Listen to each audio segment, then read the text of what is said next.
ক্লাসের জানলা দিয়ে আকাশের দিকে তাকিয়ে আছে সাহেব, আর কি যেন নিজের মনে মনে বিড়বিড় করছে সে।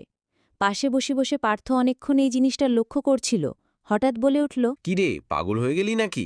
কি খালি একা একা বকিস ওই আকাশের দিকে তাকিয়ে? হ্যাঁ হ্যাঁ, সত্যি পাগল হয়ে গেছে। দেখ না, সেই কতক্ষণ ধরে কি যে ভাবছে জানি না। কি ভাবছিস? আরে দূর, পাগল হয়ে যাব কেন? আমি একটু ভাবছি। কি ভাবছিস? ভাবছি আর তো কিছুদিন, তারপরে এই বাঙালির শ্রেষ্ঠ পুজো দুর্গাপুজো। ভাব দেখতে দেখতে 1 বছর কেটে গেল। সত্যি, সময় যে কিভাবে কেটে যায় বোঝাই যায় না। এই দেখ না, এই কিছুদিন আগে আমরা এই কলেজে ভর্তি হলাম, আর এখন আমাদের ডিপার্টমেন্টের সিনিয়র আমরা। এই দেখ, কি ভালো পুজো নিয়ে কথা হচ্ছিল, আবার মাঝের পড়াশোনাটা যে কথাতে নিয়ে এলো জানি না। কেন, এত কিছু থাকতে তোর এই পড়াশোনা নিয়েই উদাহরণ দিতে হলো? আরে আমি আবার কি করলাম? আচ্ছা, আমরা আবার পুজোতে ফিরে এলে ভালো হতো না? হঠাৎ ক্লাসে ঢুকল সুজয়। মানুষ হিসাবে ভালো হলেও টাকা খরচা করার দিকে একটু কিপটে। কি নিয়ে কথা বলছিস তোরা? আমি কি শুনবো না? শুনবো না আমি? আমি কি কিছু জানবো না? জানবো না আমি? কথা হচ্ছে পুজো নিয়ে। পুজোতে চলে এলো আর কিছুদিন। হ্যাঁ, এই বছরও ঘুরবো সারা রাতে ধরে। হ্যাঁ, পুজোর প্ল্যানিং তো বানাতেই হবে। পার্থ, তুই সবাইকে ফোন কর, বল সন্ধেবেলায় দেখা করতে, পুজো নিয়ে প্ল্যানিং হবে আজ। হ্যাঁ, আমি বলে দেবো। আর এখন বাড়ি যায়। হ্যাঁ, বাড়ি চল। যথাসময় সবাই উপস্থিত হল। বহুদিন পর দেবদূতকে দেখে দীপ্ত বলে উঠল, ভাই, আজ সূর্য কোন দিক উঠেছে? কে এসেছে আজ গল্প করতে? ভাই, আজ গল্প হবে না, আজ হবে পুজোর প্ল্যানিং। পুজোর প্ল্যানিং? হ্যাঁ, পুজোর তো চলেই এলো, আর মাত্র কিছুদিনের অপেক্ষা। হ্যাঁ, ঠিক তাই।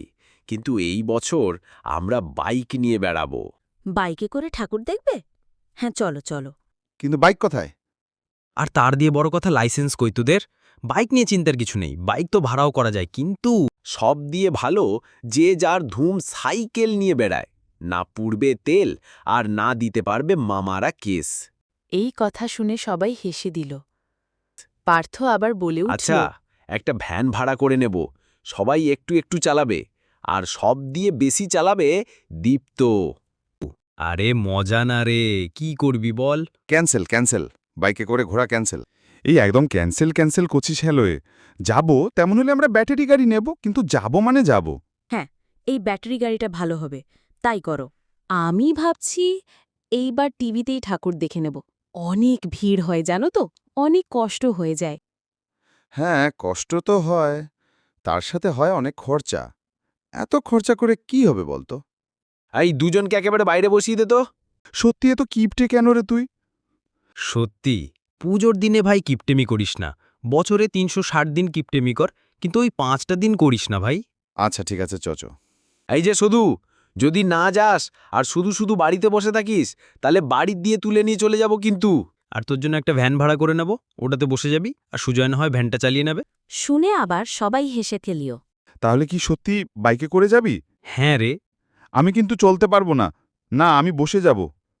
আমি কিন্তু যে ভালো চালাবে তারপর সাথেই যাব।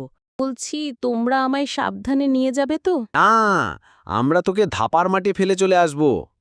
ঠিক আছে, তাহলে আমরা 4 জন গাড়ি চালাবো আর বাকিরা বসে যাবি, তাই তো? হ্যাঁ। তাহলে আগে কালকে গিয়ে আমি, সুজয় আর দীপ্ত লাইসেন্সটা বানিয়ে ফেলি। চল, লার্নারটা বার করে নি। হ্যাঁ, তোরা বার করে নে, আমার তো চলে এসেছে, কোনো সমস্যা নেই। খুব সোজা পাশ করে যাবি টেস্টে। তাহলে কালকে লার্নারটা দিয়ে ফেলি, সময় নষ্ট করে কি হবে? কিরে দীপ্ত, চুপ কেন? বল কিছু। কাল যাবি কি তুই আমাদের সাথে? বলছি ভাই, আমি না কোনোদিন গাড়ি চালাইনি, আমি সাইকেল চালিয়েছি। একটু দেখলে শিখে নেব। তুই এতক্ষণ পর বলছিস তুই পারিস না স্কুটি চালাতে? ঠিক আছে, কাল সকালবেলা বেরাবি, তোকে শেখাবো। আবার কাল ঘুম থেকে উঠে ভুলে যাস না যেন। বেশ, বুঝেই গেছি আমাদের এতক্ষণ ধরে করা প্ল্যান ভেস্তে গেল। গাইজ, আপনাদেরও কি এই বছরের প্ল্যান হয়ে গেছে নাকি হয়নি? এই এমন কোনো বন্ধুর জন্য ভেস্তে গেছে? কমেন্ট করে জানান। আর আপনারা কিন্তু দীপ্তর মতো ভুলে যাবেন না চ্যানেলটাকে সাবস্ক্রাইব করতে। আর যদি আপনারা ভিডিওটা ফেসবুকে দেখেন তাহলে ফলো করে নিন, যাতে এমন মজার কন্টেন্ট আপনার কাছে সবার আগে আসে।